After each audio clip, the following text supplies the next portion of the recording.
오늘의 본문 말씀은 에베소서 1장 1절과 2절 말씀입니다.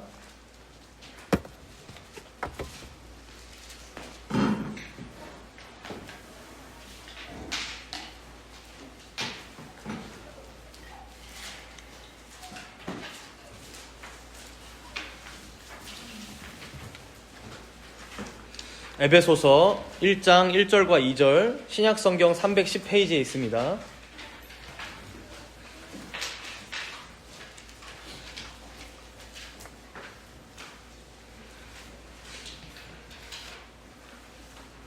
제가 두 절 봉독하도록 하겠습니다. 에베소서 1장 1절과 2절 말씀입니다.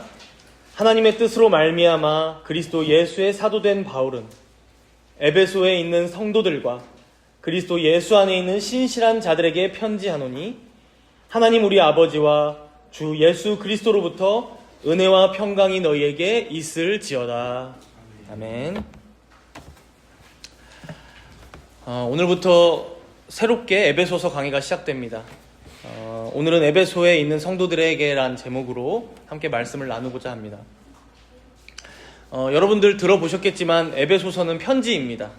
바울 사도가 당시 에베소라는 도시에 살고 있는 성도들에게 보낸 편지입니다. 그래서 요즘으로 보자면 부천에 살고 있는 성도들에게 부천서 이런 이름으로 붙여진 거예요. 에베소서. 여기서 먼저 당시 에베소가 어떤 도시였을까 우리가 좀 알고 시작하면 좋은데요. 사도행전에 보면 사도 바울의 전도 여행 여정이 쭉 그려집니다. 총 1차, 2차, 3차 그리고 마지막에 로마로 잡혀가는 여정까지 해서 4차 전도 여행까지 묘사되고 있다라고 우리가 보통 알고 있습니다. 이 바울의 여정을 잘 살펴보면 바울이 가장 오래 머물면서 가장 전도에 힘썼던 두 도시가 나옵니다. 두 도시. 이런 건 여러분들 기억해 놓으시면 좋아요. 첫 번째로는 안디옥 도시이고 두 번째로는 에베소 도시입니다. 그래서 안디옥은 여러분들 예루살렘이 여기 있으면 안디옥은 그 윗지방에 지금의 시리아 지역이 있죠. 이 안디옥 지방을 중심으로 1차, 2차, 3차 전도 여행을 계속 떠납니다. 그래서 전도의 전초기지 역할을 했던 것이죠. 그리고 안디옥 교회가 처음에 바울을 파송한 겁니다. 1차, 2차, 3차 다 마찬가지예요. 그리고 이제 중간에 지금의 튀르키예 지역에 있는 이제 성경에서는 소아시아라고 불리우는 지역에 있었던 바다를 인접하고 있습니다. 여기 에베소 도시는 이제 다른 도시들은 바울이 막 급하게 지나가거나 혹은 좀 있는다고 해도 몇 달 있다가 가기 마련인데 여기 에베소에서는 무려 2년을 넘게 머물면서 유대인들의 회당에서 3달 넘게 가르치고 그리고 두란노 서원이라고 여러분 들어보셨을 거예요. 두란노 서원에서 2년 넘게 또 헬라인들, 이방인들에게 복음을 전하는 모습을 볼 수 있습니다. 그럼 이게 왜 그랬을까? 왜 안디옥과 에베소에서 이렇게 복음을 오랫동안 전했을까 보면 당시는 이제 지중해를 중심으로 해서 로마 제국이 형성되었던 시대잖아요. 이 로마, 아주 큰 로마 제국에 4개의 대도시가 있었는데 그게 바로 현재 이탈리아에 있는 로마와 그 다음에 북아프리카 쪽에 있는 알렉산드리아 그리고 지금 제가 방금 말했던 안디옥과 에베소 이 4개 도시가 당시 로마 제국에서 가장 큰 도시였습니다. 그래서 역사학자들이 추측하기로는 이 에베소 도시의 당시 거주 인구만 25만 명에서 30만 명 정도 되었을 거라고 추측합니다. 엄청난 규모죠. 지금도 에페수스 그 도시에 많이들 이제 그 성지 답사를 가는데 거기 가면 아직도 그 웅장한 건물들이 남아 있습니다. 여기서 우리가 잠깐 사도행전 19장을 잠시 살펴보겠습니다. 좀 더 이 역사적 배경을 알기 위해서. 앞으로 와서 사도행전 19장이에요. 신약성경 220페이지에 있어요.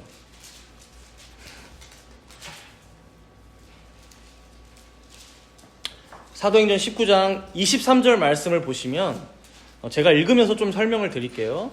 그때쯤 되어 이 도로 말미암아 적지 않은 소동이 있었으니 이 도는 여기서 사도 바울이 머물면서 전했던 복음이에요.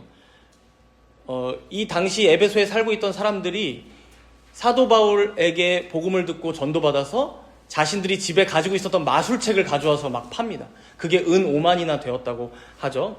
하나로 환산하면 30억에서 40억 정도 되는 돈이에요. 엄청난 금액의 그 책을 다 여기서 태웠던 것이죠. 그래서 24절 이렇게 나오죠. 즉 데메드리오라 하는 어떤 은장색이 이제 우상을 만드는 사람이에요. 은으로. 그래서 은으로 아데미의 신상 모형을 만들어 직공들에게 적지 않은 벌이를 하게 하더니, 여기서 적지 않은 벌이는 진짜 이 사람들 부자입니다. 당시에 소아시아에서 다 아데미 신전으로 몰려들어와서 이 은장색들이 만드는 그 아데미 여신의 그 우상을 다 샀기 때문에 당시로 보자고 해도 꽤나 큰 중소기업이고 대기업도 이 중에 껴 있었을 거예요. 25절에 보시면 그가 그 직공들과 그러한 영업하는 자들을 모아 이르되, 대기업 회장 총수 모임이 된 거예요. 여러분도 알거니와 우리의 풍족한 생활이 이 생업에 있는데, 26절에 이 바울이 에베소뿐 아니라 거의 전 아시아를 통하여 수많은 사람을 권유하여 말하되 사람의 손으로 만든 것들은 신이 아니라 하니 이는 그대들도 보고 들은 것이라. 바울이 나타나서 자신들의 사업을 망치기 시작한 거예요.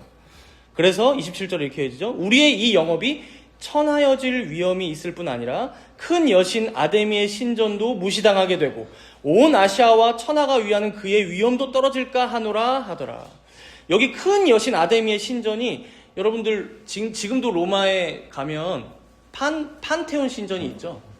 그 판테온 신전보다 당시 아데미 여신의 신전이 훨씬 더 컸습니다.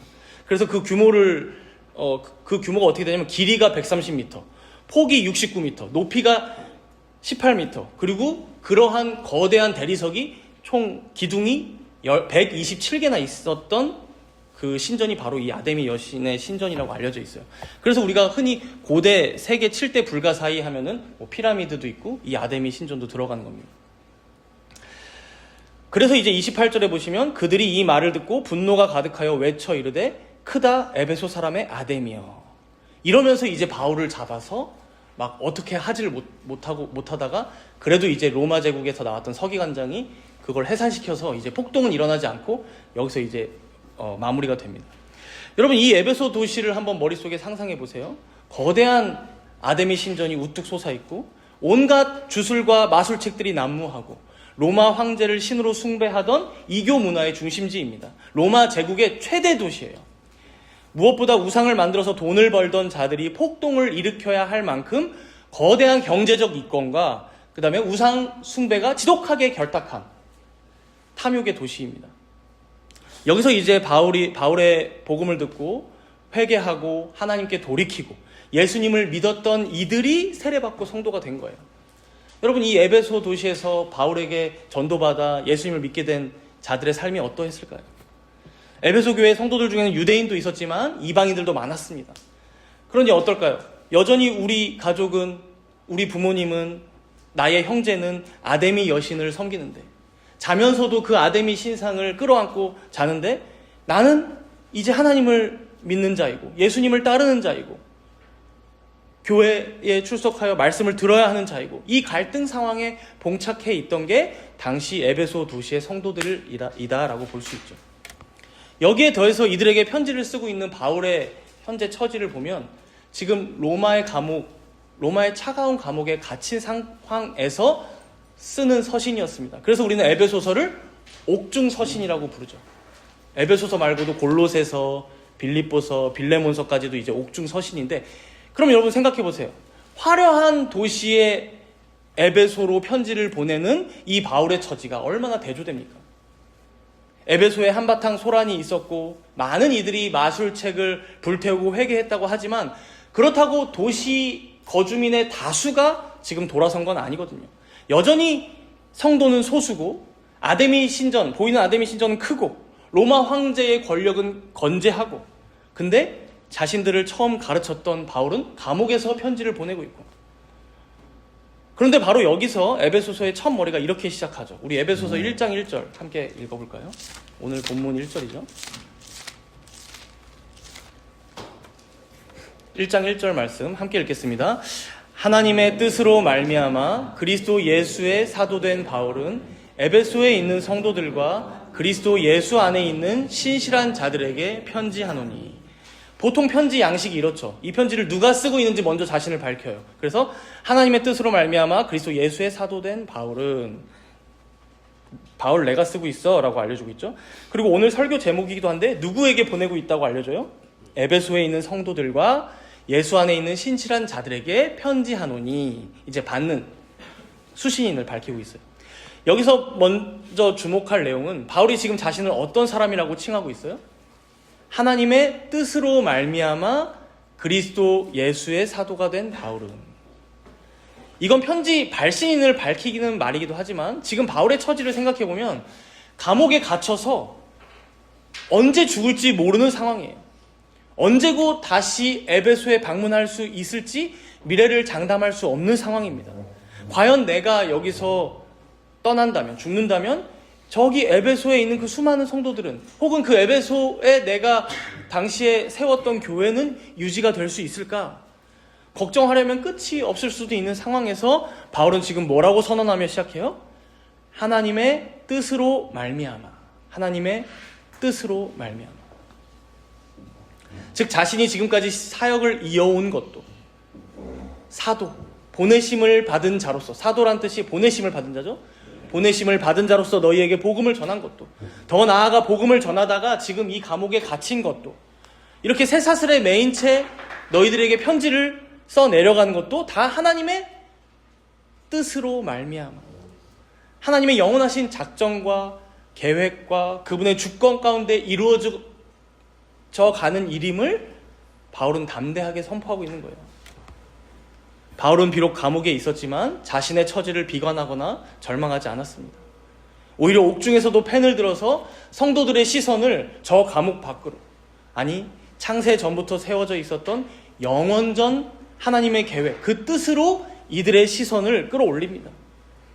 세상의 거대한 힘 앞에 주눅들어서 방황하고 있을 성도들에게 너희들이 가진 정체성이 얼마나 영광스러운지, 너희를 지금도 붙들고 계시는 이 능력이 얼마나 영원하며 불변하며 무한하신지, 위대하신지를 깨우쳐 주면서 편지를 시작하고 있는 것이죠. 여러분, 바울이 선언하는 이 신적인 권위의 기원은 오늘날 우리들에게도 동일하게 적용됩니다. 여러분들이 땀 흘리며 일하는 직장, 여러분이 책임지고 있는 가정, 그리고 함께 섬기는 우리 교회와 또 각자 맡은 헌신과 봉사의 자리를 한번 돌아보십시오. 때로는 나의 연약함과 부족함 때문에 좌절할 때가 많습니다. 혹은 세상에 나가면 세상의 거대한 벽 앞에서 한계를 느낄 때가 얼마나 많습니까? 그러나 오늘 바울은 그러한 우리의 자리를 두고 뭐라고 말씀하고 있습니까? 너가 맡고 있는 그 일, 너가 행하고 있는 그 직업, 그 헌신, 그 수고, 희생, 봉사, 그게 그냥 어쩌다 운이 좋아서 혹은 할 사람이 없어서 어쩔 수 없이 환경에 떠밀려서 주어진 자리가 아니다. 철저한 하나님의 뜻 안에서 부름받아 주어진 영광스러운 삶의 자리다라고 일깨워 주는 거예요. 더해서 바울이 쓴 이 편지 또한 당시 에베소 성도들에게 그냥 우연히 주어진 게 아니라 하나님의 뜻으로 말미암아 주어진 계시임을 믿는다면, 여러분, 우리가 이렇게 주일날 나와서 예배 드릴 때 듣는 말씀은 무엇입니까? 비록 앞에 서 있는 부족한 목사, 연약한 설교자를 통해서 전해지지만 하나님께서는 직접 음성을 들려주실 수도 있잖아요. 사실은 하나님 못하시는 분 아니잖아요. 그럼에도 하나님께서는 한 교회의 목회자의 입술을 통해 여러분들에게 자신의 말씀을 전하기를 기뻐하시고, 그리고 그 말씀으로 여러분들을 돌보시고 위로하시길 기뻐하시고, 그렇게 여러분들의 삶을, 여러분들의 영혼을 지키시고 보호하신다라는 거예요. 이제 바울은 다음으로 이 하나님의 뜻 안에서 매일 돌보심을 받으며 살아가는 자들이 누군지, 이 편지를 받게 될 수신자들을 이렇게 부릅니다. 1절 하반절 말씀을 다시 보시면 에베소에 있는 성도들과 그리스도 예수 안에 있는 신실한 자들에게 편지하노니 라고 말씀하죠. 여기서 우리는 성도가 가진 아주 독특한 영광스러운 정체성 하나를 발견하게 됩니다. 바로 성도는 이중 국적자라는 거예요. 여기 에베소에 있는, 그리스도 예수 안에 있는 이중 국적자를 얘기하고 있죠. 성도들이 기본적으로 어디에 살아가고 있습니까? 에베소에 있는, 에베소 도시의 발을 딛고 살아갑니다. 로마 제국의 시민으로서, 에베소 도시의 거주자로서 살아가죠. 그러나 다른 한편으로 이들의 신분의 기원이 어디에 매여 있다고 말씀합니까? 그리스도 예수 안에 있다. 즉 우리를 구속하신 그리스도 예수 안에 그의 한몸된 지체로 살아가는 그의 백성이요 그의 교회임을 말씀합니다. 여러분, 바울의 이 말씀이 당시 에베소 성도들에게 얼마나 위로가 되었을까요? 그들이 살아가는 현실이 어떠했습니까? 아데미 여신의 그늘 아래서 돈과 우상과 마술이 판을 치는 세상에서 그것을 따르고 그것에 동참하지 않으면 바보가 되어버린 세상에서 다 부자가 되는데 나만 가난해지는 거야. 매일같이 먹고 살기 위해 생존을 위해 분투해야만 했던 것이 당시 에베소 성도들이 살아가는 현실이었습니다. 현재 우리 또한 어떻습니까? 물리적으로는 부천이라는 지역에서 옥신각신 살아갑니다. 어떤 분들은 서울에서, 주안에서, 광명에서, 부평에서 어찌도 이렇게 뜨문뜨문 떨어져 살아가는지 어찌되었든 다들 각자의 삶의 자리에서 참 치열하게 살아오셨을 것입니다. 이런 중에 우리를 지치게 만드는 것이 무엇입니까? 무엇이 우리를 고단하게 만듭니까? 사실 돈이 좀 부족하고 그리고 좀 바쁘고 분주한 거는 우리가 항상 부족했어서 항상 뭔가 분주했어서 좀 견딜 수 있는 것 같아요.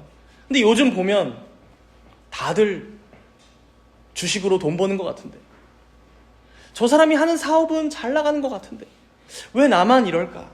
전문용어로 포모라고도 하죠. 우리 가끔 나눴었죠. 나만 놓치는 것 같고 나만 소외되는 것 같은 두려움. 그러나 여러분, 이러한 우리들에게 오늘 바울 사도는 뭐라고 말씀합니까? 너의 정체성이 그것만 있는 게 아니다. 너는 이 땅에만 발을 딛고 살아가는 사람이 아니야. 너에게 진짜 더 본질적인 국적이 있다. 바로 그리스도 예수 안에 있는 자이다.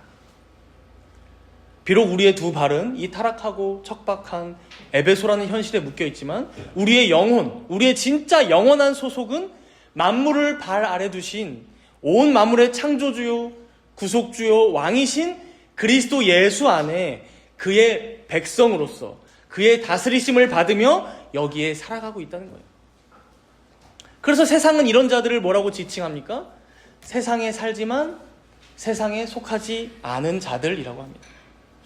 초대교회 때 익명의 저자가 디오그네투스에게 보낸 편지, 여러분들 종종 들어보셨을 거예요. 여기서 뭐라고 나옵니까? 기독교인들을 바라보면서 이들은 고향에 살면서 나그네처럼 산다. 시민의 의무는 다하지만 외국인으로서의 수모를 겪는다. 이들은 육체를 지니고 살지만 육체대로 살지 않는 천국 시민들이다.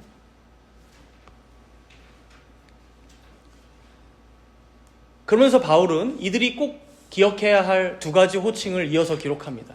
첫 번째는 두 가지 호칭이 나와요. 이들을 지칭하는 두 가지 호칭. 첫 번째는 에베소에 있는 성도들이라고 하죠. 성도들. 두 번째는 그리스도 예수 안에 있는 신실한 자들이라고 하죠. 그래서 성도들, 신실한 자들 두 호칭이 나옵니다. 당연히 이 둘은 따로따로 구분된 부류의 사람을 말하는 게 아닙니다. 에베소 성도들을 지칭하는 두 가지 호칭이라고 볼 수 있죠.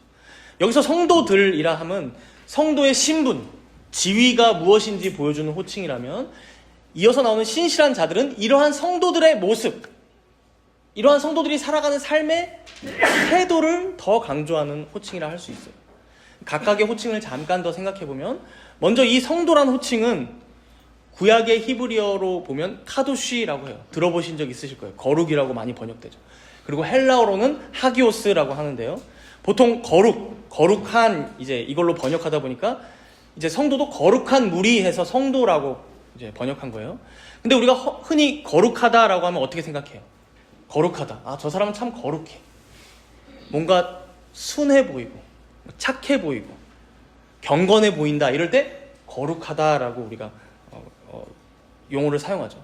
그런데 성경에서는 이 단어의 의미가 그렇게 사용되지 않습니다. 구약에서 카도쉬라고 하면은 세상으로부터 분리되어서 하나님께 바쳐졌다, 철저히 구별되었다라는 의미로 사용돼요. 카도쉬. 세상으로부터 분리되어서 하나님께 바쳐진, 그래서 하나님께서 구별하신 이라는 의미로 사용됩니다.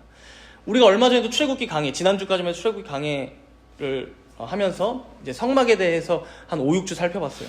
거기 성막 안에 보면 여러 성물들이 있죠. 성물들, 거룩한 물건들. 그 중에서는 정말 금으로 번쩍번쩍해서 거룩해 보이는 것도 있지만 어떤 물건들도 있어요. 재물을 잡아서 각을 뜨고 피가 낭자한 제단도 있어요. 근데 거룩하다라고 얘기하죠. 그리고 제사장들의 손과 발을 씻는 아주 더러운 물이었을 거예요. 물두멍도 있어요. 근데 거룩하다라고 얘기해요. 그리고 울타리 생각해보면 모래바람을 다 막아주잖아요. 얼마나 그 먼지가 많이 울타리에 묻었을까요? 그것도 거룩하다라고 얘기합니다. 성물, 거룩한 물건이라 지칭하죠. 즉 깨끗해서가 아니라 혹은 다른 물건들보다 더 향기로워서가 아니라 소위 거룩해 보여서가 아니라 그 자체로는 더럽지만 구별되어서 하나님께 바쳐진 물건이기 때문에 우리는 그 물건을 성물, 거룩하다라고 부르는 거예요. 마찬가지입니다. 구약의 이스라엘 백성들 또한 거룩한 백성이라고 하나님께서 부르세요. 왜요? 죄는 다른 민족들만큼이나 많이 지었어요. 그러나 그들이 거룩한 백성이라 칭함받을 수 있는 것은 그들이 착해서 다른 민족들보다 선해서 더 자격을 갖추거나 잘나서가 아니라 그저 하나님께서 그들을 구별하여 택하시고 그들을 자기 백성 삼으셨기 때문에 하나님께 바쳐졌기 때문에 이스라엘 백성들을 우리는 거룩한 백성이라 부른다는 거예요. 마찬가지로 오늘 본문의 에베소의 교인들, 지금의 우리들, 신약의 성도들, 성도 거룩한 무리라고 불리는 이유가 뭡니까? 에베소서 1장 1절의 첫 머리의 말씀처럼 하나님의 뜻으로 말미암아 부르심받은 자들이기 때문입니다. 많은 이들이 에베소에 살아가고 있지만 그 중에서도 특별히 하나님께서 부르신 자들로서 이들이 회개하여 주님께로 돌아오고 다른 이방인들과는 다른 유대인들과는 달리 구별되어졌기 때문에 이들을 성도라 지금 부르고 있다는 것이죠. 그리고 마치 구약의 이들을 위해 매일같이 제물이 제단에서 드려지고 그 제물이 피를 흘리며 죽어야만 했던 것처럼 마찬가지로 신약에는 더 구약의 그 수많은 제물이 죽은 것이 예표했던 실체이셨던 그 영원한 제물 되신 예수님께서 그리스도 예수 안에 있는 자들을 위해 자신의 피를 흘리셨기 때문에 이들이 구별되어져서 하나님의 백성으로 바쳐졌다. 이런 의미로 성도라 불리는 것이죠. 그렇기에 사랑하는 성도 여러분, 여러분들이 성도라 불림받을 때 이제 이 이름의 의미를 잊지 말고 잘 기억하셔야 합니다. 여러분의 어떠함 때문에 성도라 불림받는 것이 아닙니다.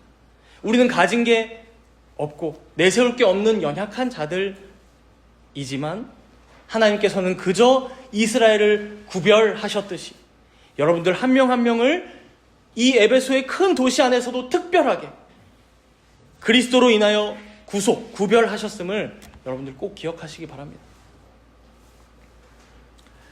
바로 뒤이어 나오는 두 번째 호칭은 그럼 이제 우리가 성도, 이미 거룩한 자가 되었으니 이제 대충 살아도 되지 않을까 이런 생각을 하지 못하게 만듭니다. 두 번째 호칭이 뭘로 이어져 나와요? 신실한 자들이라고 하죠. 신실한 자들. 첫 번째 호칭인 성도가 우리의 신분을 말하는 것이었다면 이 두 번째 호칭은 이 영광스러운 신분에 대한 우리의 응답이요 실제 우리들의 삶의 모습을 얘기합니다. 여러분 생각해 보십시오. 진짜 구별된 성도라면, 진짜 하나님의 백성으로 이중 국적자로 이 땅을 살아간다면 어떨까요? 내가 여기서 내 육신이 태어났지만 고향이지만 저 영원한 본향을 바라보는 나그네와 같이 산다는 거예요. 이 땅에 두 발을 딛고 있지만 하늘의 시민권자로 신실하게 살아간다는 거예요. 그러니 여러분, 남들이 봤을 때 이해되지 않는 면이 많죠. 모두가 주식으로 돈을 더 못 벌어서 혈안이 되어 있을 때 성도는 우리가 이 땅에서 하나님의 청지기로 어떻게 살아갈지, 그래서 내가 가진 이 돈을 어떻게 지혜롭게 활용하는 것이 맞을지 진짜 투자처를 찾습니다. 모두가 부동산으로 돈을 벌려고 할 때, 그래서 아파트를 살 때 성도는 천정부지 집값이 올라가는 것을 오히려 우려하며 이 사회가 올바르게 작동하려면 어떤 대안과 방안이 있을까 함께 고민합니다. 모두가 자기 자식 잘 되기만을 바라며 사교육에 목을 매고 대학 입시에 아이를 소진시킬 때 진짜 우리의 자녀가 하나님의 영광을 위해 살려면 어떻게 살아가야 하는지를 함께 고민하며 아이로부터 고민하게 하고 그렇게 신앙으로 교육을 시킵니다. 고대나 중세 어떤 때에는 신실한 자들이 오히려 세상을 등지고 산으로 올라가고 광야로 나가 살고 했습니다. 가끔 요즘 현대에도 나는 자연인이다. 속세를 보기 싫은 거죠. 차라리 이 죄악된 세상은 안 보고 안 듣고 안 섞여 살겠다. 수도원처럼 사는 것이죠. 주변에 간혹 그런 수도승과 같은 승려와 같은 은사가 있는 분들이 계실지는 모르겠어요. 그러나 제가 알기로 보통의 대부분의 사람들은 그렇게는 외로워서 살지 못합니다. 결국 우리 모두는 이중 국적자로서 한 발은 이 대한민국에, 한 발은 그리스도 예수 안에. 그래서 우리의 신분은 성도로서 그러나 신실하게 이 땅에서 살아가야 할 사명을 주님께서 우리에게 주셨다는 거예요.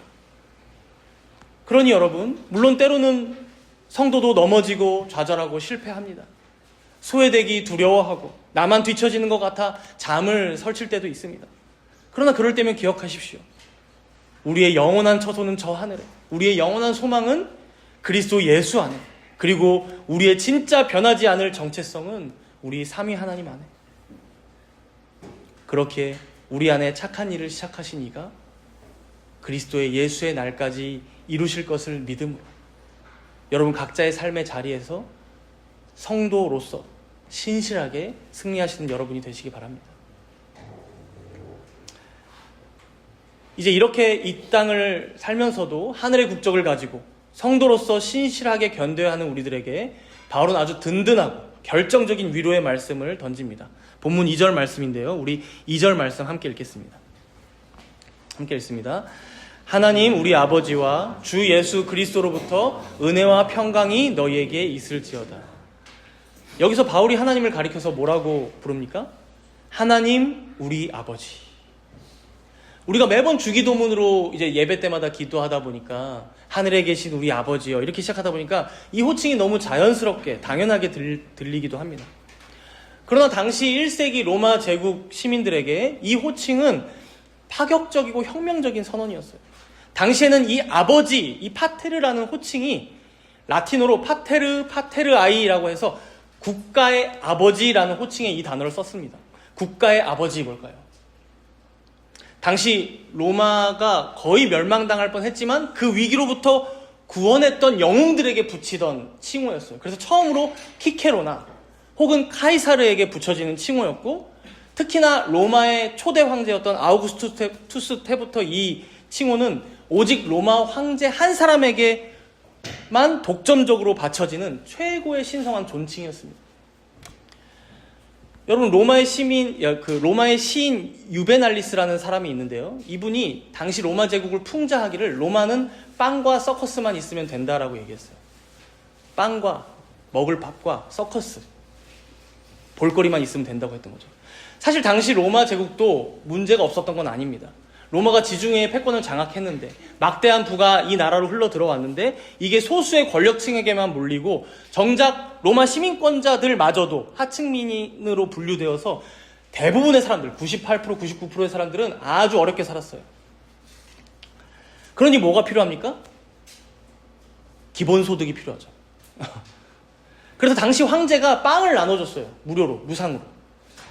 그래서 당시 20만 명의 로마 시민권자들에게 빵을 나눠진 게 아주 유명하고 아마 20만 가구로 보여요. 각 가정당 밀을 나눠준 거죠. 근데 여기서 끝이 아니죠. 서커스라고 얘기되는 이 검투사 경기, 전차 전주 경기, 극장에서의 문란한 연극들, 사람들의 혼을 쏙 빼놓을 만큼의 오락거리들이 많이 제공됐어요. 요즘 우리나라 국민들도 어때요? 동영상, 유튜브 동영상, 쇼츠, 스포츠, 영화에 이제 많이들 빠져 지내잖아요. 현대인들이. 똑같습니다. 당시 그래서 뱉다 숫고 볼거리 많이 제공해 주다 보니 그렇게 어려운 환경에서 지내면서도 불만 없이 지냈다는 거예요. 국가의 아버지 로마 황제가 우리의 니즈를 채워주니 불만 없이 봉기 일으키지 않고 지냈던 시대가 팍스 로마나의 시대예요. 팍스 로마나의 이면이죠. 더해서 에베소 사람들에게는 우리가 앞에서 봤지만 또 하나의 든든한 아버지가 있었어요. 에베소에는 아데미 신전이 있었죠. 이 아데미 신전이 그 규모도 엄청났지만 사실 당시에 지중해에 많은 돈이 이 아데미 신전으로 모였다고 합니다. 왜냐하면 지중해에서 가장 안전한 은행이었다고 해요. 요즘에는 가장 안전한 은행이 어디예요? 스위스라고 흔히 알고 있는데 요즘엔 스위스도 아니래요. 룩셈부르크나 싱가포르로 돈이 간다고 합니다. 비밀을 보장해 주니까. 당시 아데미 신전이 그랬습니다. 종교라는 이름으로 신전도 웅장하고 불가침의 신성 불가침의 영역으로 여겨지다 보니까 부자들이 여기다가 돈을 넣어놓으면 안전한 거예요. 그리고 그 돈으로 신전 사람들은 사채를 하거나 그 다음에 아데미 여신의 신상을 팔아서 이익을 남기거나 그러니 아주 안전한 투자처였던 거. 리스크도 없고 돈은 반드시 불릴 수 있는. 바로 이런 두 아버지 로마 황제와 아데미 신전을 품고 살고 있던 이 에베소의 성도들에게 지금 사도 바울이 뭐라고 얘기하는 거예요? 두 아버지를 품은 자들에게 아니다. 하나님만이 우리의 아버지이시야 라고 선포하고 있는 거예요. 오늘날 현대인들 또한 끊임없이 자신의 미래를 책임져줄 국가의 아버지를 찾아 헤맵니다. 어떤 이들은 위정자들의 정책에 목을 메고 다음엔 또 누가 대통령이 돼야 우리 삶이 더 나아질까 벌써부터 걱정하고 저 정치인이 나에게 빵과 서커스를 가져다 주지 않을까 팍스 로마나 팍스 코리아나를 거기서 찾는 것이죠. 현대판 아데미 신전도 있죠. 요즘에 주식시장이 어때요? 안전한 투자처, 내 돈을 불려줄. 여러분들은 어디에 들어가셨습니까? 어느 종목에 투자하셨습니까?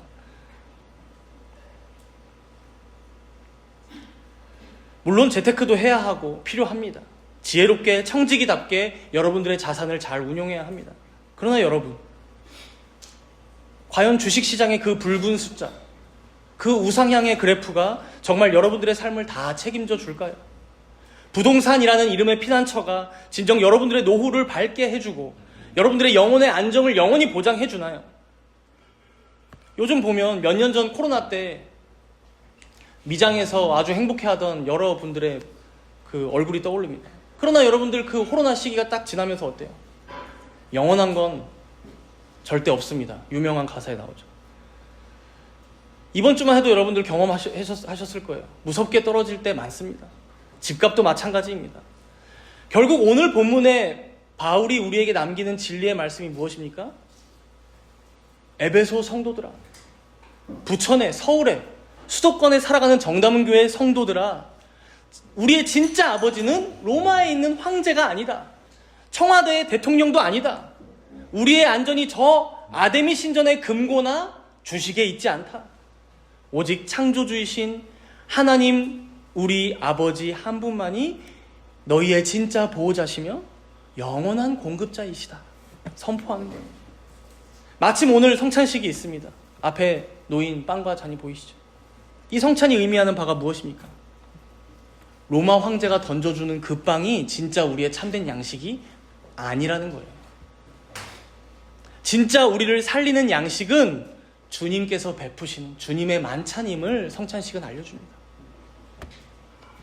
물론 우리가 진짜 빵도 먹으며 살아야 하지만, 이 땅에 살아가고 육체를 입고 살기에 필요하지만 그 모든 육체의 에너지의 제공을 포함한 그 모든 빵까지도 포함하여 결국 우리 영혼의 참된 양식, 우리를 존재할 수 있게 만드는 그 생명력을 누가 불어 넣어주시냐? 바로 우리 주님만이, 우리의 아버지이신 삼위 하나님만이 주시는 것임을 말씀하는 거예요. 그래서 본문 2절 앞부분에 어떻게 고백합니까? 하나님 우리 아버지와 주 예수 그리스도로부터 은혜와 평강이 너희에게 있을지어다. 사랑하는 성도 여러분, 이중 국적자로 세상을 살아갈 때 두려움이 몰려올 수 있습니다. 통장 잔고가 줄어들 때, 남들보다 못한 삶을 사는 것 같을 때 불안하실 수 있습니다. 그러나 그럴 때 기억하시기 바랍니다. 여러분을 진짜 돌보시고 먹이시고 입히시는 진짜 아버지는 누구십니까? 오직 우리에게 자기 자신을 다 내어주신, 그렇게 자신의 살과 피를 흘리사 우리를 구속하여 자녀 삼아주신 하나님 우리 아버지와 주 예수 그리스도 뿐임을 꼭 잊지 마시기 바랍니다.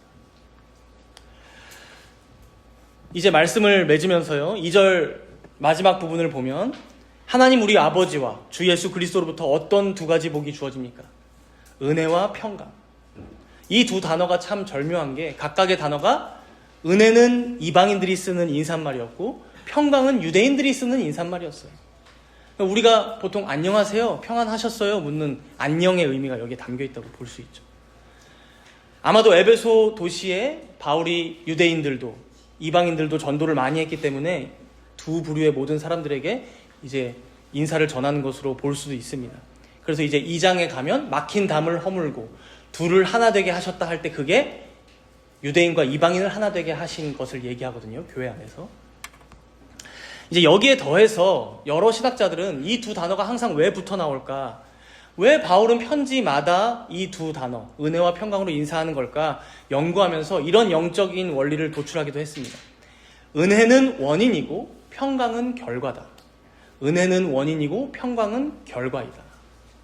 즉 우리의 공로와는 전혀 무관한 하나님의 전적인 선물인 은혜가 주어질 때 그 결과로 자연스럽게 우리 삶의 온전한 회복과 평화인 평강이 찾아온다는 것이죠.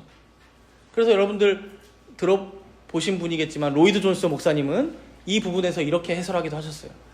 은혜는 우리 믿음의 시작이요, 평강은 우리 믿음의 마지막이다. 시작과 마지막. 이 말씀을 가만히 묵상해 보면 참 옳은 것이, 여러분 우리가 세상을 살면서 왜 불안해합니까? 왜 마음의 평강이 깨지고 염려가 몰려 들어옵니까? 단순히 돈이 없어서, 사업이 안 풀려서, 생각했던 계획이 이루어지지 않아서 그것만은 아닌 것 같아요. 왜 어떤 때에는 일이 다 안 풀리는 것 같은데 내 마음 평안할 때가 있잖아요. 뭔가 믿는 구석이 마치 있는 것처럼. 근데 어떤 때에는 뭔가 다 잘 채워졌는데도 또 미래가 불안할 때가 있어요. 뭐가 문제예요? 지금 이 마음에 그 신앙의 시작이 되는 은혜가 있는가가 중요한 거예요. 은혜가 있어야 결과인 평강이 우리 마음 가운데 있는 것이죠. 결국 내가 이 은혜의 자리로부터 멀어진 것은 아닐까 돌아봐야 한다는 것입니다. 단순히 예배 많이 드려라, 기도 많이 해라, 말씀 읽어라, 이런 1차적인 적용을 하자는 게 아닙니다. 여러분들이 은혜를 구하는 대상이 어디인지를 잘 돌아보시라는 겁니다. 혹시 세상에 거짓된 아비들에게만 손을 내밀며 살고 있지는 않습니까? 그 아버지들은 여러분들에게 평강을 주는 진짜 아버지가 아닙니다. 우리의 진짜 아버지는 하나님 한 분뿐이십니다. 그렇다면 우리가 오늘도 나의 이 갈증을 해갈시켜 주실 수 있는 그 생명의 물을 공급해 주시는 그 주님 앞으로 나아가야 하지 않겠습니까? 나의 이 불안을 잠재워 주실 수 있는 참된 피난처이신, 우리의 영원한 반석이신 그 주님 앞으로 나아가 이 은혜를 구해야 하지 않겠습니까? 사랑하는 성도 여러분, 오늘 우리는 에베소서의 거대한 항해를 처음으로 시작합니다. 여러분 모두는 치열한 에베소 도시의 발을 딛고 살지만 동시에 그리스도 예수 안에 있는 영광스러운 이중 국적자들임을 잊지 마십시오. 다가오는 한 주간도 세상의 거짓된 우상들에게 헛된 평안을 구하지 마시고 오직 하나님 우리 아버지와 주 예수 그리스도께서 베푸시는 그 은혜 안에 푹 잠겨 지내시는 여러분들이 되시기 바랍니다. 그래야 여러분의 고단한 일터와 가정, 그리고 우리 정담은 교회 위에 주님이 주시는 참된 은혜와 흔들리지 않는 평강이 충만히 넘쳐나기를 진심으로 축복합니다. 함께 기도하도록 하겠습니다. 오늘 주신 말씀을 기억하면서 기도하도록 하겠습니다. 주님, 우리는 늘 세상의 헛된 것들에서 평강을 찾으려 했던 연약한 자들입니다. 통장의 잔고가, 세상의 성공이 나의 아비요 그늘막이 되어주길 바랐습니다. 이 시간 거짓된 평안을 구하던 우리의 마음을 십자가 보혈로 씻어 주옵소서. 우리 삶의 평강이 깨어졌을 때 억지로 발버둥 치는 것이 아니라 다시 맹렬하게 주님의 은혜만을 간구하는 우리가 되게 하여 주옵소서. 이 땅에 살아가지만 하늘의 천국 시민권자들로서 이번 한 주간도 성도로, 신실한 자들로 날마다 승리하는 우리들 모두가 되게 해달라고 우리 잠시 동안 간절한 기도로 함께 나아가도록 하겠습니다. 감사합니다. 주님께서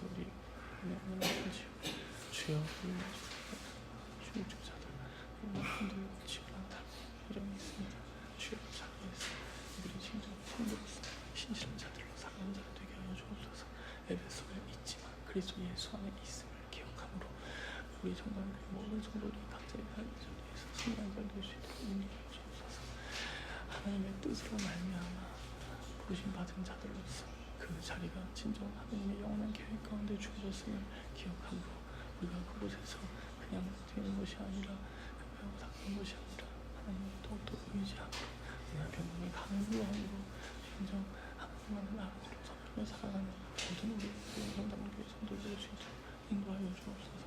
주여 이들 가운데 하나님의 주관이 임하기를 바라는 자 주여 말씀이 이들을 붙잡고 이들을 내게 말씀을 부탁하며 주여 이들의 신정을 나갈 수 있는 주님의 자녀들 구별된 성도들을 신실한 자를 될 수 있도록 인도하여 주옵소서. 이런 예수 그리스도의 기도하며